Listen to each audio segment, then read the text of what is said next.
La televisión se metió en nuestras casas, sumando imagen a lo que había empezado la radio. En un viaje desde el blanco y negro fantasmal y borroso de los primeros tubos catódicos hasta la alta definición en brillante color de los LEDs. De aquella caja boba a la televisión inteligente on demand y el 3D. Desde los primeros canales generalistas hasta el conjunto de señales para todos los gustos, públicos y edades. La magia de la televisión, el sueño que se había cumplido con el cine pero con la inmediatez de la radio.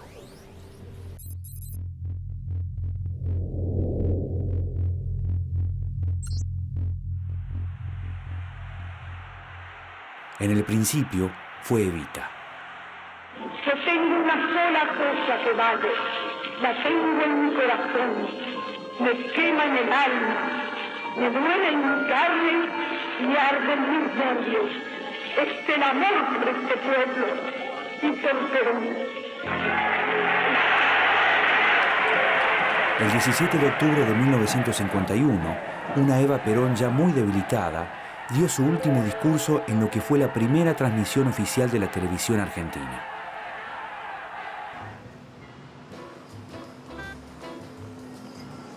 Argentina se convertía así en el segundo país del continente, después de Estados Unidos, en tener la caja mágica, como se llamó a esa nueva tecnología que, gracias a distintos procesos científico-tecnológicos, asombraba al mundo. En Buenos Aires, apenas una treintena de aparatos sintonizaban la primera señal, pero alcanzaban para empezar un cambio del que ya no habría vuelta atrás. Nuestra relación con el mundo estaría de ahí en más mediatizada por la televisión.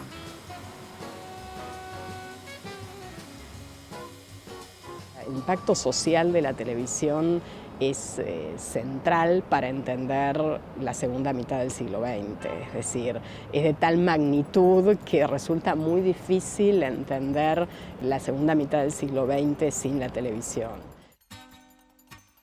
La idea de televisar imágenes, es decir, ver imágenes a distancia, había empezado mucho tiempo antes. Primero, como profunda fantasía, luego, en forma de extraños experimentos. Uno de los primeros antecedentes fue el pantelégrafo, inventado por el abate Giovanni Caselli. El pantelégrafo no era muy parecido a una televisión, pero la novedad de convertir la imagen en pulsos eléctricos sirvió a un estudiante alemán llamado Paul Gottlieb Nipkow para crear en 1884 el primer sistema de televisión electromecánica. El disco de Nipkow tenía una serie de perforaciones que al girar escaneaban las imágenes por líneas y las convertía en una señal eléctrica. El aparato receptor, a través de un segundo disco sincronizado con el primero, las recomponía y proyectaba sobre una pantalla. Para fines del siglo XIX, otro alemán, con apellido de electrodoméstico, inventó los tubos catódicos. Con sus aparatos, Carl Ferdinand Braun logró transformar una señal eléctrica en puntos luminosos proyectados sobre una pantalla. Había logrado la base para lo que varios años después serían los receptores de televisión.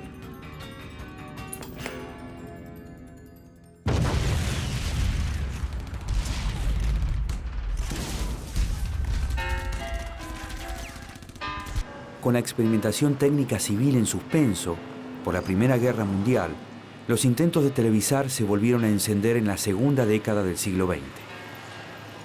En 1925, el escocés John Logie Baird empezó a usar el método electromecánico de Nipkow para transmitir imágenes móviles. Pero ya en la década del 30, las grandes empresas estadounidenses intentaban desarrollar una televisión sin partes mecánicas, basada totalmente en el uso de tubos catódicos. Le faltaba aún un eslabón fundamental: el dispositivo de captación electrónica de imágenes. En 1934, Vladimir Surokin, empleado de la compañía alemana Telefunken, inventó el iconoscopio, un captador de imágenes con sistema de escaneo totalmente electrónico. Así, Surokin sentó las bases para las cámaras de televisión que se utilizaron por muchos años y dio el primer paso para la producción en serie de televisores con la marca Telefunken. La primera transmisión pública de televisión es la de Alemania en los Juegos del 36. Es una transmisión en realidad acotada, pero al mismo tiempo da cuenta del momento expansivo que tenía la técnica, el desarrollo técnico en Alemania. Para cuando estalló la Segunda Guerra Mundial, en 1939, se habían producido miles de televisores en Inglaterra, Alemania y los Estados Unidos. Estados Unidos tiene un interés tanto de los equipos de transmisión como claramente de los aparatos receptores, que es la otra pata que supone un mercado, digamos, expansivo durante toda esa etapa, ¿no? En nuestro país, Jaime Yankelevich, que había fundado Radio Belgrano en 1923, fue el primero en interesarse por el nuevo medio en desarrollo. Parte hacia los Estados Unidos y Europa en viaje de investigación y estudio el señor Jaime Yankelevich, presidente de la Asociación de Radiodifusoras Argentinas. Sabiendo don Jaime el potencial que tenía la nueva tecnología, habló con el general Perón y le propuso traer la televisión a la Argentina.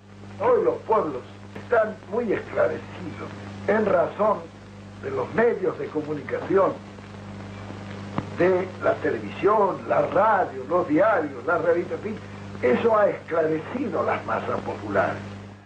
Perón fue el primer presidente que captó el poder de los medios audiovisuales. Sin embargo, fue Evita la que tomó la iniciativa. Y sabían que don Jaime era el único que tenía la capacidad de manejar todo el medio de comunicación. Con la llegada de los equipos, y por pedido de Eva Perón, se empezó a trabajar para que la primera transmisión televisiva argentina fuera el acto del Día de la Lealtad Peronista de 1951. En los altos del Ministerio de Obras Públicas se realizan los trabajos de izamiento de la antena para transmisiones de televisión. A muy breve plazo llegarán a los hogares argentinos a través de la pantalla televisora todas las manifestaciones artísticos, culturales y deportivas en su más fiel expresión. La televisión es ya una realidad en la nueva Argentina. La antena se montó en el edificio de Obras Públicas, uno de los más altos de la ciudad, y en septiembre se hicieron las primeras pruebas, con una señal que alcanzaba un radio de 40 cuadras.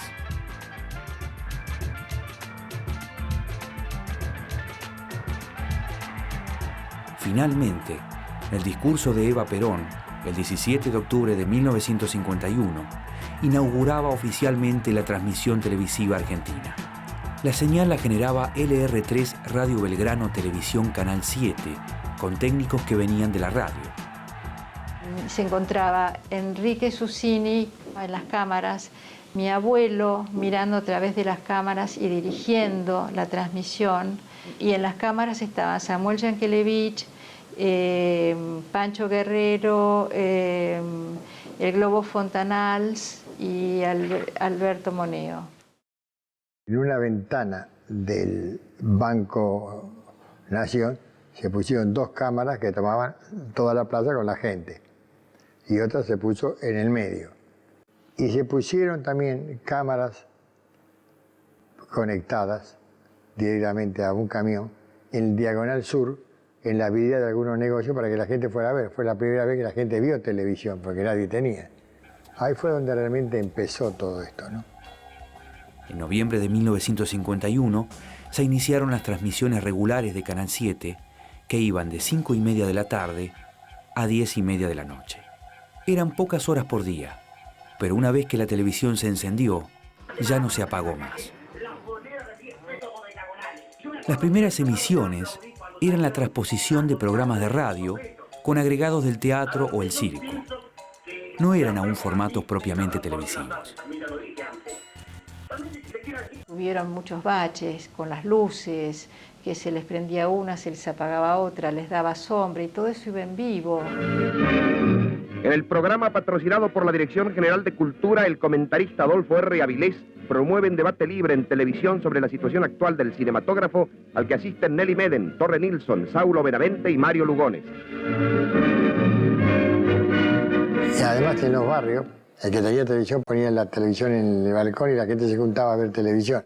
Eso era muy común, pasaba por un barrio y uy, mira, están viendo televisión, sí. El que tenía televisor lo ponía en el balcón o en la puerta para que la gente pudiera ver lo que estaba pasando. Para comienzos de la década del 60, la televisión se expandió y se inauguraron nuevas señales. Los aparatos se abarataban, los televidentes eran cada vez más y la programación se cortaba en tandas comerciales para vender segundos de publicidad.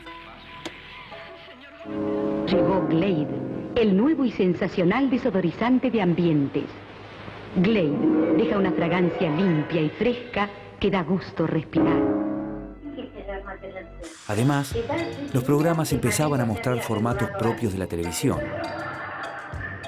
La televisión argentina se asentaba en un modelo comercial y privado que se inspiraba en las grandes cadenas de televisión norteamericanas y no en el servicio público de la televisión europea. Vinieron los enlatados. El primero fue Cisco Kid, después vino Lassie.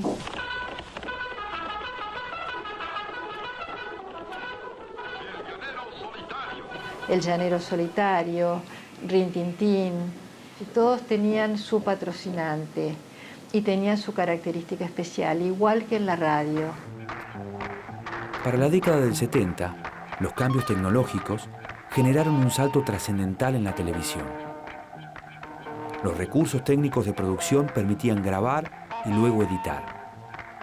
En la televisión se volvían natural notas que no iban en vivo. Telenoche. ¿Vos es donde estudian cientos de jóvenes actualmente? Bueno, supongo que en sus casas, en bibliotecas, no sé. Sí, pero también en bares y confiterías. Por favor, ¿con ese ruido? Con ese ruido. Yo mismo hice una encuesta y les aseguro que tienen buenos motivos para que hagan eso. ¿Te sentís cómoda estudiando acá? Bueno, en general estudio en este lugar porque considero que en las bibliotecas se da un clima así de opresión. Ese invento tecnológico que transmitía imágenes nos había cambiado la vida. Algunos la empezaron a ver como una caja boba, otros como un espacio donde se podía educar, más que nada entretener y también informar. Para los más críticos, esa caja deformaba la realidad. Los fanáticos, en cambio, pensaban que solo le faltaba el color.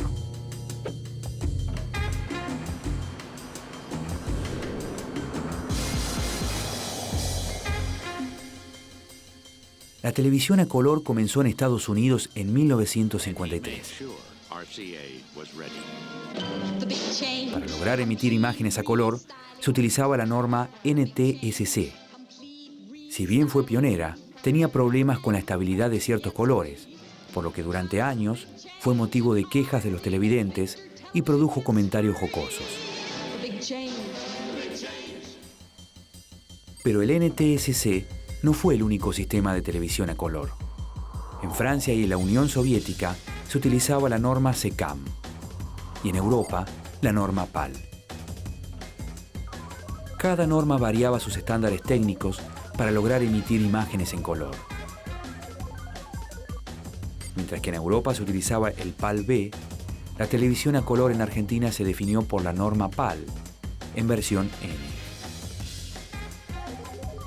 Si bien mantenía el estándar PAL de 625 líneas de imagen, la frecuencia de color se asemejaba a la del NTSC norteamericano.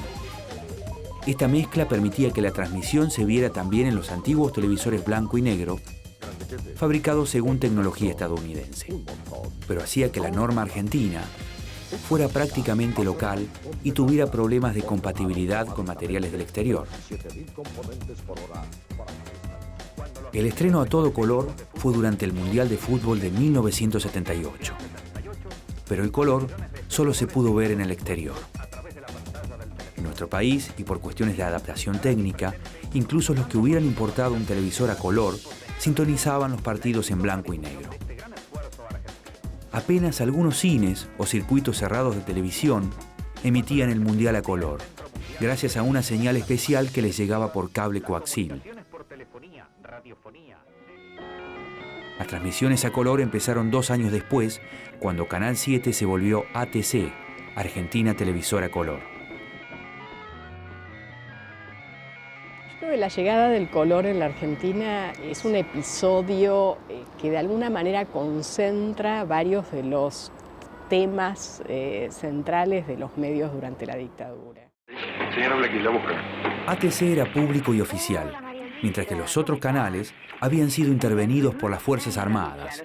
Cada arma manejaba un canal. La Marina el 13, el Ejército el 9 y Canal 11, la Fuerza Aérea. La televisión seguía con el modelo comercial. En su programación, y a pesar de estar manejados por el Estado, los canales competían, salvo cuando se ponían en cadena.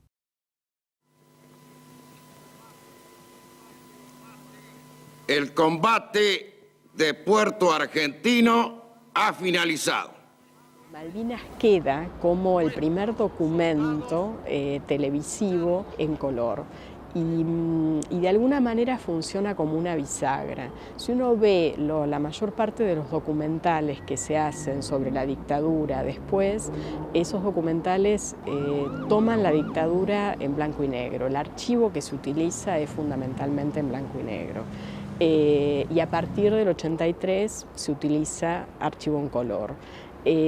Malvinas se utiliza alternativamente en blanco y negro y color, lo cual indica el momento bisagra que es para la historia argentina, pero también desde el punto de vista técnico para el manejo de esos archivos de televisión.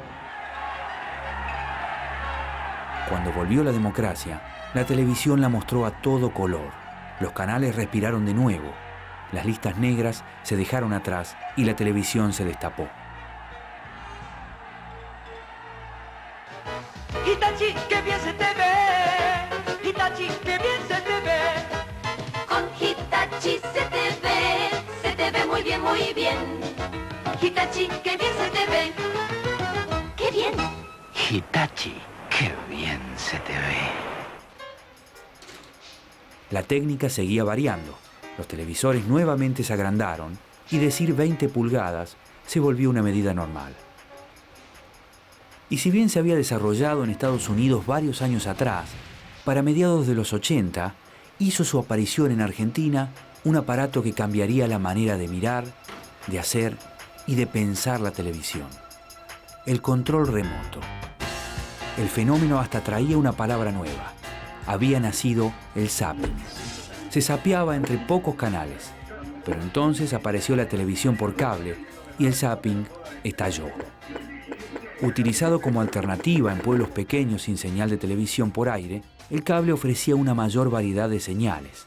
Para fines de los 80, cuando los aparatos de televisión empezaban a estar en todos lados, el cable ya estaba también en las grandes ciudades. El cable es un dato técnico central de la historia de la televisión en Argentina porque tiene un desarrollo que no es equiparable al de otros sistemas de televisión en el mundo. Y eso tiene que ver con un modo de implementar la televisión, sobre todo en el interior, un modo de desarrollarse y una carencia también de la presencia de canales de televisión en muchas ciudades del interior. En la década de los 90, el crecimiento de los abonados al cable fue exponencial. Argentina se convertía en uno de los países con mayor penetración de la televisión por cable del mundo. Llegaron los canales de deportes, de noticias infantiles, de cocina, de películas, de series, de clásicos, de música, de telenovelas, de animales, de historia, de comedias, que emitían las 24 horas seguidas. El cable se desparrama, digamos, en la sociedad argentina, es decir, tiene un alcance que no tiene tan rápidamente en otras sociedades. Tiene un desarrollo que no es equiparable al de otros sistemas de televisión en el mundo, con un impacto social muy elevado. La televisión había cambiado, pero los canales de aire siguieron siendo los reyes. Se sintonizaban de manera gratuita y tenían las figuras más reconocidas y una mayor producción.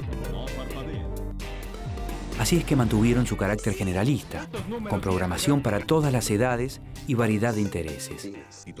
Pero tuvieron que adaptarse a la nueva realidad. No tenían que competir contra 1, 2, 3 o 4 canales, sino contra decenas.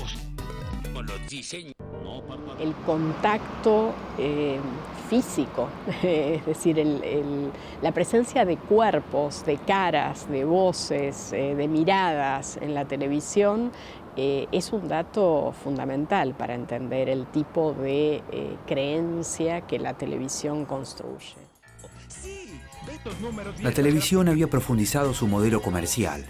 A pesar de algunas tentativas previas, recién a mediados de la década del 2001-2010 empezaron a surgir opciones públicas de televisión estatal, educativa y cultural.